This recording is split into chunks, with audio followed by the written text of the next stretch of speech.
out of doors, where would you like to go? Coach, how are you? Where do you want to go? Do you want to just open up the door and have the bay open, and we can just have that in the background? All right, it's gonna be monumental, Coach. You ready? You excited? I'm pumped.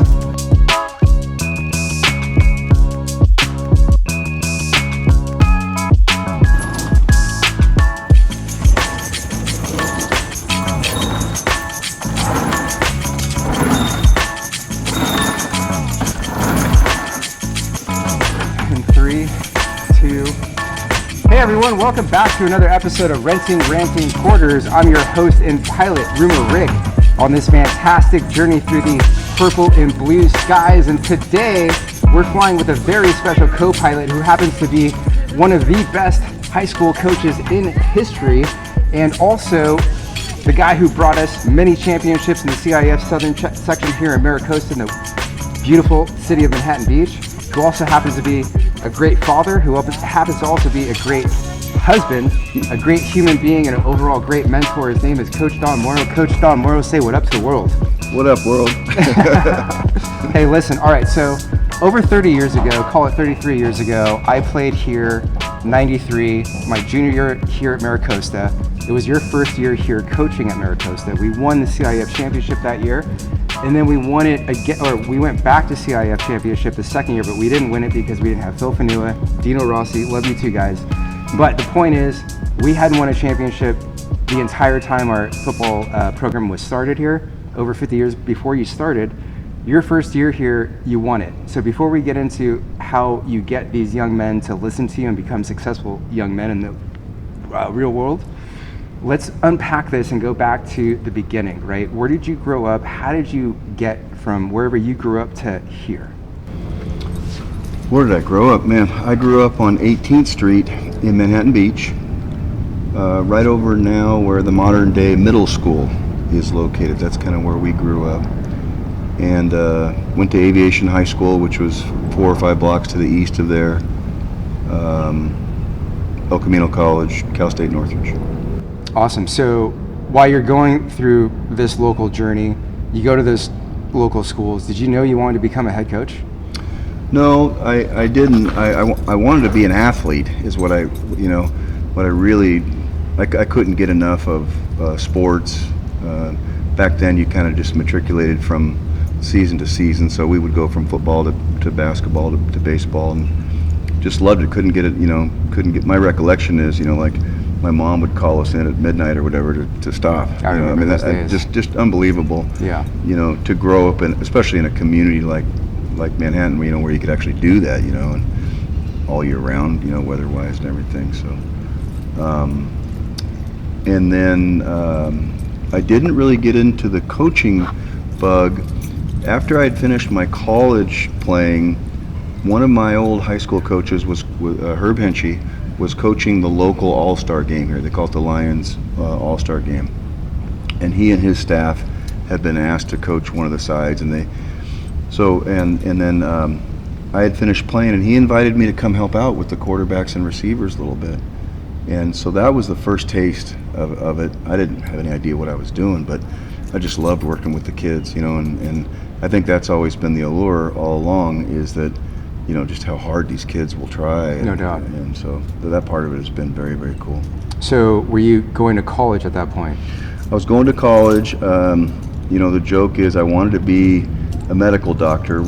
Our high school medical doctor, team doctor, was an orthopedic surgeon, and we all loved him, and he was a great guy. So I wanted to be like him, and I didn't pull it off. and so my wife, she never lets me. I'm kidding. She's awesome. Yeah. So now, and I had a chemistry degree from Northridge. So now, what are you going to do with that degree if it's not going to be to apply to the med schools? And so I started looking around different things, sales and and I went to this clinic, really, this workshop on teacher training, and I liked it a lot. It was very cool, and I thought, okay, I'm going to give this a try. And at the time, my recollection is they were short of teachers a little bit, so the program was kind of accelerated. They were getting people through there maybe faster than they ordinarily would have. And so I think after a year, I had my credential and was actually lucky enough to get in here. This is the fall of, oh man, that's like the fall of '83, something like that. Okay. I started out here as a chem and math teacher, and that same guy who had invited me to help in the All-Star game was the head coach here now, Herb Henchy. Oh yeah. Because aviation had closed. I remember. And they had now merged with Mira Costa and with Redondo. So I came to work here and taught those subjects, and then tried to help out in any way I could with his quarterbacks and receivers. Awesome. So you mentioned a degree in chemistry. So obviously you're quite intelligent. You've got something upstairs. I don't know about that. Right. Wasn't there there was some sort of rumor that you turned down Harvard? Well, I don't know if turned down, but in coming out of high school, that was one of the places that I could have gone, you know, and it was going to be a big change for my family, you know, and for me, but yeah, I wound up going the JC route instead. That's impressive. I mean, to turn that down and go to the JC route, and it seems like it was destined, right? Like you felt maybe, your path. You know, maybe that's another one that a lot of people, you know, razz me pretty good on, you know, like Harvard. You know. JC, yeah. But it all worked out, and it gave me the chance to keep. I would have played just football back there, but it gave me the chance to keep playing football and baseball. I did both of them at the JC, and so that was cool, you know, to be able to continue doing both. Yeah, no doubt. So obviously you're an athlete, you understand. So do you think your background, your heart, your energy, your soul for sports, for athleticism, for that camaraderie, do you think that transcends well into your coaching? Is that, do you? Yeah, and I think that's a good point, because our high school coaches, we had Ron Barris, who was our head coach, who was tremendous, and Herb, who I've alluded to a couple times. Larry Petrol was our defensive coordinator, and he had been a head coach and a defensive coordinator at El Camino. Yep. And then Chuck Aersmith came on their staff as a young O-line coach back in the day. Well, all those guys were preaching the same things that, you know, we've preached all along, that, you know, this is the greatest team sport if you'll let it be. It's the greatest team sport in terms of what you were saying, you know, all that camaraderie that gets built, and all that selflessness that gets built. Yes.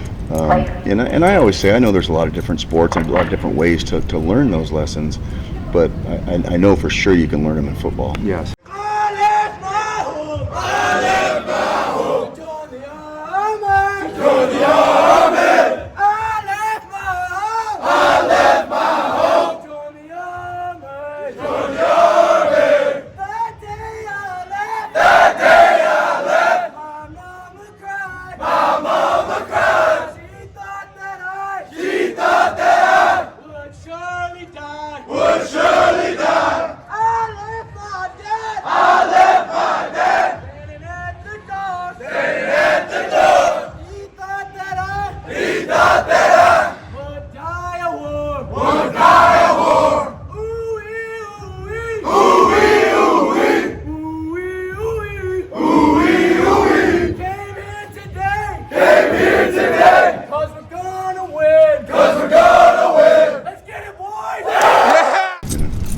For sure.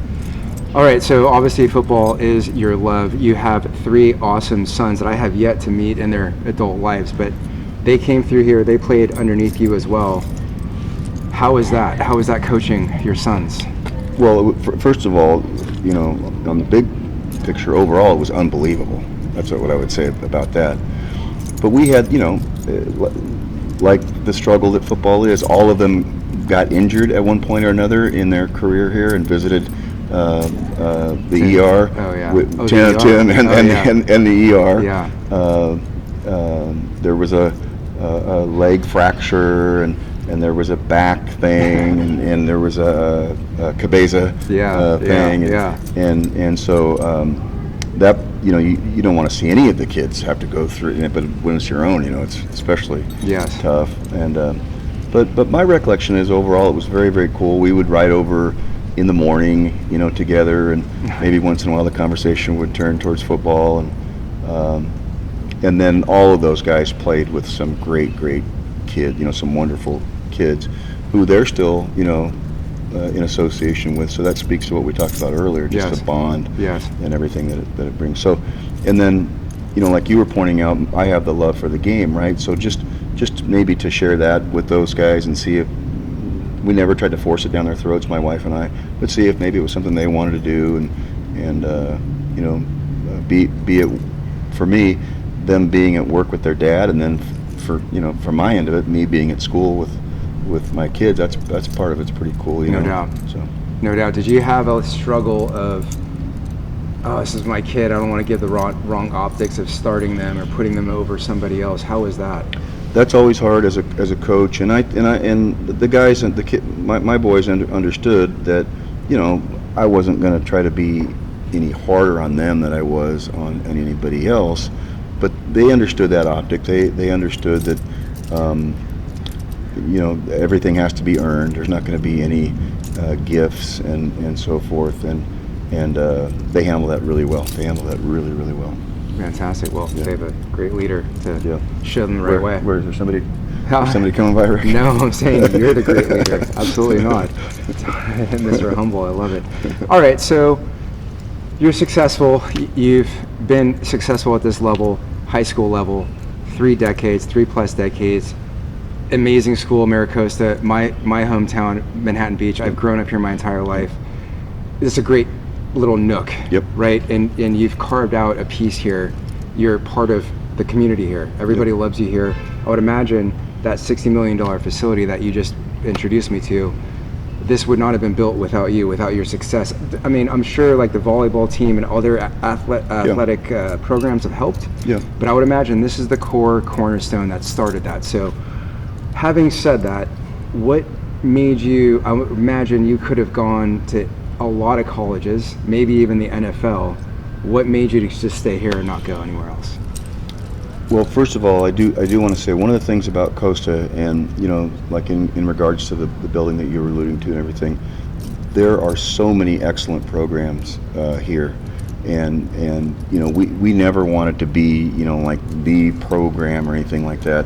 We just wanted to be one of, and there are so many excellent programs, and I'm talking about in athletics and in the arts and in obviously in the academic areas, and I think that's why you see these beautiful facilities coming in, because I think the community appreciates the excellence, and it probably goes back really again to just how hard the kids will strive. You have some unbelievably driven kids here that work so hard. So I think that's kind of where it comes from. And then some of our older facilities have become antiquated enough that you needed something new. I don't know if anybody knew it was going to be that Taj Mahal over there, which is so beautiful. Yeah. But it needed to be done. So anyway, I just wanted to put some history on that. So as far as once we got to the point where we had kids, where Roxanne and I had kids, and the kids were getting a little bit older, at that point, as a college coach, you're probably going to wind up picking up and moving a lot. That job involves a lot of, I'm a receivers coach here, but I want the offensive coordinator job over there. You're moving around a great deal, and so I don't think that would have been good for our family. And so there became a point where it was going to be here, and there was nothing better than here. I tell people all the time, I've never once woke up in the morning and not wanted to get over there and do my job in the classroom, where I had obviously great kids academically. Yes. And then for me, the way my schedule worked, you would get to like noontime, I would go for a run with my old time buddy Jim Beaumont, who tried to bury me, on the road. and then you go to the athletic part of the day, and you're working with kids like yourself and Tate McAllister and just all these wonderful JR and all these wonderful kids. So that was my job. I mean, that's been my job forever. You get to work with these extremely driven kids in the academic realm, come down here and work with these extremely driven kids in the athletic realm, and then to be with the Ray Lees of the world, the Jim Beaumonts, the Chuck Aerosmiths, and on and on and on. I mean, those were my colleagues, you know. So pretty fortunate that way. I will say this: the one, if there was any regret about not going and coaching at the next level, it would only be that I have so much respect for how competitive that is in the college ranks and in the professional ranks. And you know, we've had some friends and buddies who've done that, and we kind of have listened and learned from them and stuff. But I just love how competitive it is, Yeah. you know, and it's plenty competitive here for us now. There's no question about it. But at that college level and that pro level, man, that's the one thing I think I probably missed a little bit. Yeah. Do you ever any thoughts of maybe taking off and maybe trying it out? No. I mean, you don't have to say it here, but No, not at this at this point. At this point, you know, I think last year or the year before, I kind of thought about, you know, making some 5-year plan or something like that, to where you could hand this off to, you know, we have plenty of qualified guys here who could take the reins and run with it. But you know, I think that's how it'll ride out. Yeah. You know, here at Costa. Well, you choosing to stay put and not, I mean, I'm not assuming, but actually I am going to assume, but I would assume that you probably had a lot of offers throughout the decades, right? You're a well-known coach, you're successful, you get a lot out of everybody, right? Even guys like me, right? I was a 190-pound inside linebacker, and I just wanted to make you happy because you were just such a great mentor to me, right? So High school football, baby. No doubt. That 190-pound guy. That's the man. That's the man. Right? I was like eating like 3,000. Why can't I just gain weight? And here I am now, older, like trying to shred. Yeah, you're blessed now. Oh my God, right? Like, why can't I just lose this? But it's interesting, right? So, having said that, right, you've got that ability to get everybody out, right? And the fact that you chose to stay put, I think just is just another spoke in your wheel of a great human being you are, right? I mean, the fact that you didn't want to pick up and it was going to cause havoc for your wife, the kids, right? Always moving and stuff. I mean, because let it be known, if you were a single dude, if you were like me and you were a coach, you would have just kicked ass in collegiate realm all day long. You would have been. You might have done that and everything, but I think like everybody, you know, I put our family first, and you know, I should pay tribute to her, to Roxanne, because you know, while we're doing the crazy hours that we do, you know, in the fall, especially the summer and fall, you know, she's really the one that's at home raising those guys and everything. Yeah. And so but you know, I always tried to coach their little league teams in the off season and do everything that dads do, you know, help them with the homework and da. For sure. But she's the one that, you know, she deserves so much credit for all that. And you guys are still together, man. So she's just a. Still together. We just got. We were married August 7th, 1982. So we just passed the 43 threshold. Congratulations, man. Hell yeah. Well, that's impressive.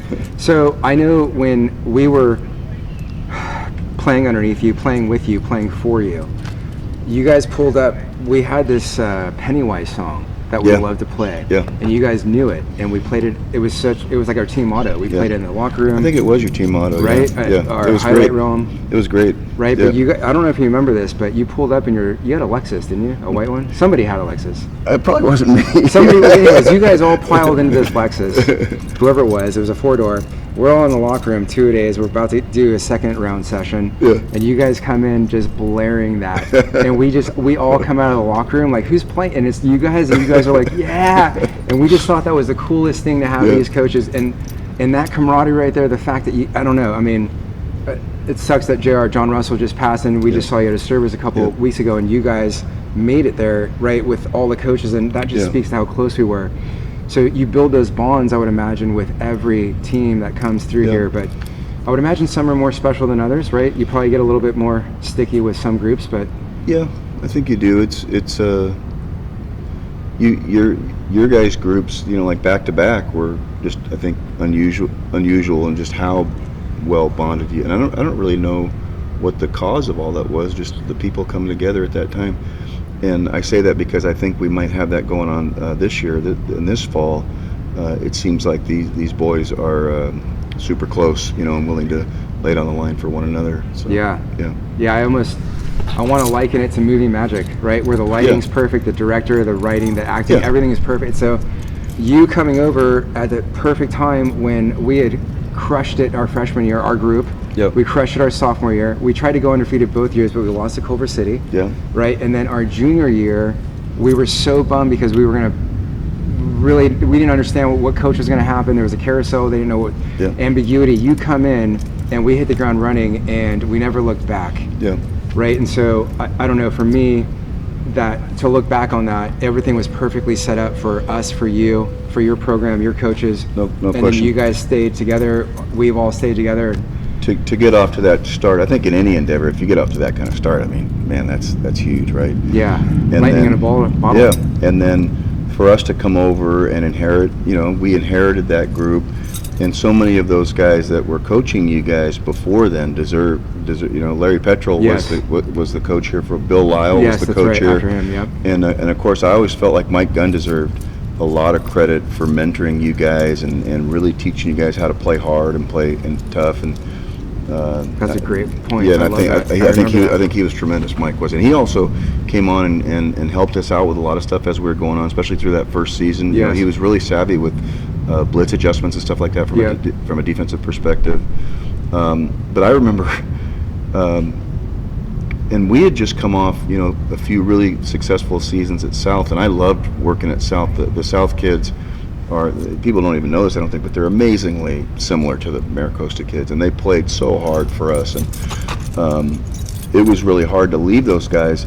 The attraction was the fact that aviation was closed, and we were going to now come back as close as we could to our hometown no doubt. high school, and that just wound up being Mira Costa at the time, and then but I remember. Herb Hinchy now is done coaching and he's into administration. He's one of the vice principals, I believe, or maybe the AD at that time. And so we set up a deal. Herb, can we come over and meet the kids? I've never met the kids. I'd like to meet the kids. And so he arranged it. This is my recollection is it's like in May or something like this. And the old wrestling room. He got as many of the guys as he could. It might have been like at lunchtime because I was still teaching over there. You know? And I think Ray and I walked into that room, maybe Chuck, and we looked around the room, and of course, there's Phil, there's Tate, yes, Stu Sellers, yes, all these mastodons, yes, and we thought, oh my God, and to your point too, now you start to get access to the videotapes, and you start to look through, and you can see, how many good players there are on the tapes, and how close the group was in '92. Really, they were very, very close to being a great team in '92, and so yeah, all that is just a part of how we fell into it. I think really. Movie magic. I mean, had aviation not closed, you might have just stayed put at South. Yeah, or maybe gone back and worked at aviation. And so yeah, it's crazy. Well, thank you for leaving South. All right, so how's your time right now? Those guys are great. I'm doing good. You all right? Yeah. Okay. Yeah. You got a few more minutes? Yeah, let's do it. Somehow the coaches got us to believe that we needed to play and practice football the right way. And you guys know how important that is to me, right? These guys have played for me before, Ricky and Darren. I want you to hit him right in the mouth. I want you to hit him right in the mouth. And then celebrate with who? Celebrate with your teammates, right? That's the right way to do it. Okay, so let's see. Where are we? All right, so married, kids, successful coach. You're still a chemistry teacher. So I retired last year. Okay. So I'm officially done in the classroom. No more kids have to take me anymore. Good for them.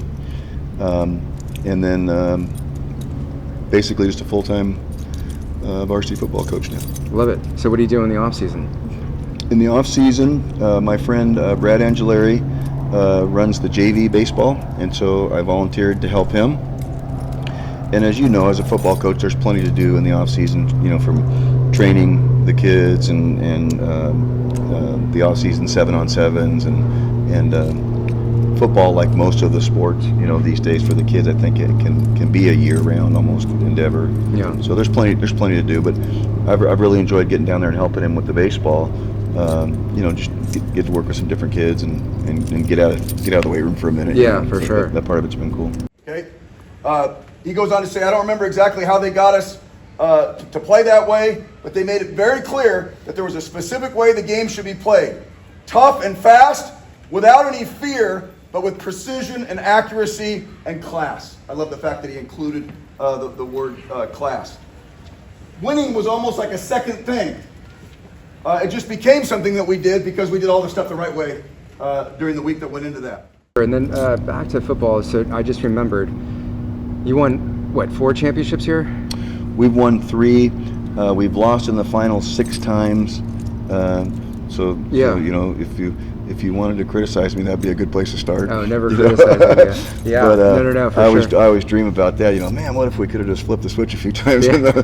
But no, it's great to get there, and it's great to win. And we've been lucky 3 times and unlucky 6 times. But whether we did or didn't, I mean, sure, you'd rather have. We have our little wall here. Yeah. We've got 3 paints over there and Yeah. 6 over here. We'd like to have, but you know, what are you going to do? Coulda, woulda, shoulda. For sure. I don't think as people we need to dwell on that. I think there's plenty to do today and tomorrow, and that's the approach that I take. Is that, you know, we're going to go down there and get those guys better today. I have a little saying that I say to them all the time, that these things that happen over here on the left side of the wall particularly, they just happen. Yeah. They just happen. You guys in your year just kept going along and going along and going along, and the next thing you know, you look up and you're in the finals. No doubt. If we played as hard as we possibly could, there was no way we could lose. He and the other coaches set a standard. They taught us the history and tradition of that standard, and they made damn sure that we lived up to that standard. And the kids have been doing it here for now 30, 35 years going on. Okay? You have so many people that are supporting you tonight. I went to the Booster Club meeting Wednesday night. There are so many of your parents that are involved in supporting you. Your student body is going to be here to support you. Hey, if you don't love tonight, right? If we don't love tonight, I think we might have come to the wrong deal, right? You know, and nobody planned, oh, we're going to be in the finals. Yeah. Nobody says that. Nobody plans for that. Yeah. I think what they plan for as competitors is just try to get better at your craft every single day. Yep. And then never forget that if 11 people aren't playing together, you can forget it. No doubt. And I think that speaks to why our class and why a lot of classes behind us played so well, is because that camaraderie is there, right? But that camaraderie wouldn't be there if you didn't have that connection with the athletes as well. Yeah. Boys, enjoy it now. Enjoy it, babe. Right? We only get a few more of these. Don't. Got it in you? Got it in you? It doesn't need to be anything supernatural. It just needs to be what we do. Everybody agree with that? It just needs to be what we do. What we do is good enough, I'm telling you right now. Hell yeah! I'm telling you right now. What we do is good enough. You guys just do your thing. I appreciate that. I think Yeah. I think it's just a whole thing. I think it's the staff, the kids themselves. You know, most importantly, it's the kids. And coaches probably sometimes, you know, get too much credit when it goes good. You know, but the community. You know, like you said earlier, what a community. Yeah. You know, so I think all that stuff together. I think we're just trying to reinforce those lessons of family and, you know, teamwork and brotherhood and selflessness. Yes. If I could speak. I think we're just trying to reinforce all that. Well, you've done it. You've done a great job. And in fact, you've done such a great job. I think you've gotten a few athletes up to the NFL and AFL level, right? We've had a couple guys go. A couple guys go to the Canadian League, yeah, that's always really super cool to see them. Jelani right now is playing linebacker for the Patriots. He's had a great run with them. What year was he here? He was actually a teammate of Harrison, who's our youngest. So those guys go through in. They would have played varsity like 11, 12, 13 in there. Okay. Hey, real quick. Okay? Great ball game, great half. 0-0 essentially, right? Couldn't be in a better place. Want to remind you of down there at San Juan Hills, right? We got behind by 21, 28. We came back. You guys played an even from that point on. Now we're already even, right? So here's what I want to encourage you to do. It's right there for the taking. Get your out there, do the things you've been taught to do, and frickin' take it. Hell yeah! Frickin' take it. Let's go. All right, let's go. Okay. Yeah. Very cool. Yeah. All right. So, Coach Gardner spun off. He was an assistant coach here underneath you, right? Unbelievable assistant. And another one of these guys who I think when I think about Coach Gardner, he loved the kids so much. He would do anything for the kids, and that was one of the things that you immediately noticed when you came over. You know, he had already been an assistant on Herb's staff and on Larry's staff, I think. Yeah. And you could just tell he had a love affair for the kids, and it was mutual. You know, the kids loved him, and they knew he would do anything for them. And I think you know, all the success he's had up there at PV, it's no surprise because the kids play so hard for him. For sure. Well, we just saw him a couple of days ago, and he couldn't stop talking about you and the program too. So I think it's a mutual. I slept him a couple. I knew you were coming, so.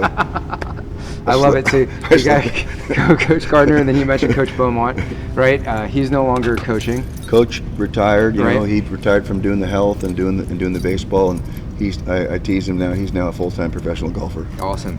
Love it. And then you got Coach A, Coach Lee, right? So you guys still have that synergy still going. I saw you guys 2 weeks ago at JR's service, so it's good to see you guys still doing that. But I'm bringing that up because the second part of this interview is going to be, we're going to redo this again, but we're going to do this with everybody together. Oh, that'd be awesome, yeah. You down with that? Oh, yeah. Okay. Let's go. It's all on the top.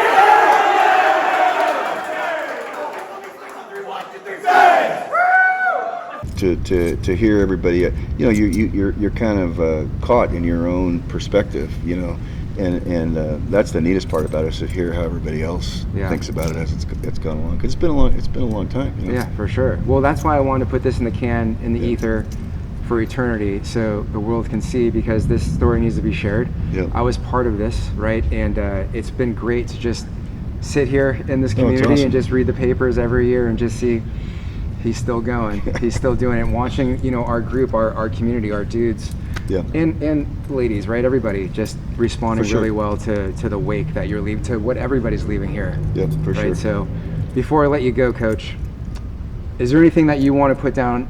You want to say to the world before we end this? No, just the things that you were alluding to. I think, you know, after doing this for all these years, I think all that we would hope and pray is that we could have given you guys just something. If there was any something that you could have taken from your experience with us that might have helped you somewhere along, you know, I think that makes it for coaches. And the other way is true too. You know, you guys gave us so much as well. But I think, you know, I think that's the ticket if you want to coach for a long time is you know, can you leave some sort of mark like that on the kids that somehow is useful for them in their grown-up life. Well, I'll tell you what, I'm getting chills because I'm gonna hold, because I want to make sure they can hear this. What, we got school bells or something going I on? know, what's going on here? Are we at a high school? What What's is going this? on here? What is it? So I was getting chills while you were saying that, because that's exactly what I remember when I saw you right on the beach a couple weeks ago. I'll never forget this. So you said that you had hoped that you made some impact on your students' lives or athletes' lives, but for me personally, I still remember we practiced on the other side over there, summertime, 2 days. Yeah. I remember Phil Fanua was running first team offense, we were running first team defense. I had to fill a hole. I didn't do it because he's a big effer. I was scared as shit. Yes, he is. He's Right? big. I was 190 pounds. He's a big one. Right, so he kind of trucked me, but I still, you know, and you were standing up on the top of the railing and you said, "God damn it, Saunders. Coach Gunn told me you're a murderous, whatever it was, linebacker. Show me." And you ran the same play. And what did I do? I filled the hole. You probably filled it. And I was so proud of myself. I was in pain because a big dude, right? I didn't take him down, but we had other people. But that has always stuck with me. I don't know why to this day. It's still, I mean, even when I'm at work, I think about things like that because I truly value, I think I'm an overachiever at sometimes. Like even when I'm doing that's what here, I was gonna. That's right? what I was gonna say is you know, you're overachieving by filling on that 280-pound No doubt. beast, and then don't forget the courage side of it. You know, Yes. you're digging down inside of you, you know, to try to find a piece of courage that you don't know if you have that or not. You know, we're all that way as athletes. I was the same way, and so that's a form of physical courage, probably right there. But the courage to get up every day and go to work and do the things that you're trying to do for your family and No doubt. It's still courage. No right? doubt. And obviously, you know, my father taught me a lot, right, about exactly that. But that was an extra added layer of reinforcement of like, okay, when you're faced with something that you're a little fearful, you've never done it before, Yep. you just gotta do it and see Yep. what happens, right? So thank you, Coach. Yep. I appreciate that. Well, you, Rick. everybody, we're gonna wrap this up right now, but Coach Don Morrow, you've been an amazing influence on all of our lives, right? Thank you. All of my, everybody, and I can probably speak to everybody that I don't even know that's been underneath your wing. So, Coach Don Morrow, it's been a pleasure. Thank you, sir. Thank you, Rick. Have a good one. Thanks, guys. Peace 137. We wish you all success.